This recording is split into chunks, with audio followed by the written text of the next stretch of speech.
Japan और China का rivalry आज का नहीं है। इसकी जड़ वर्ल्ड वॉर के जमाने तक जाती है।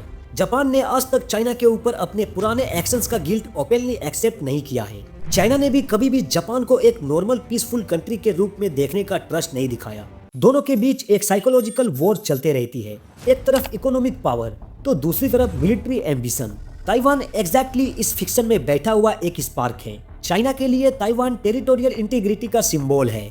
उनका मानना है कि ताइवान उनका हिस्सा है और किसी भी एक्सटर्नल पावर को इस इशू में बोलने का कोई हक नहीं। दूसरी तरफ जापान के लिए भी ताइवान सिक्योरिटी शील्ड जैसा है।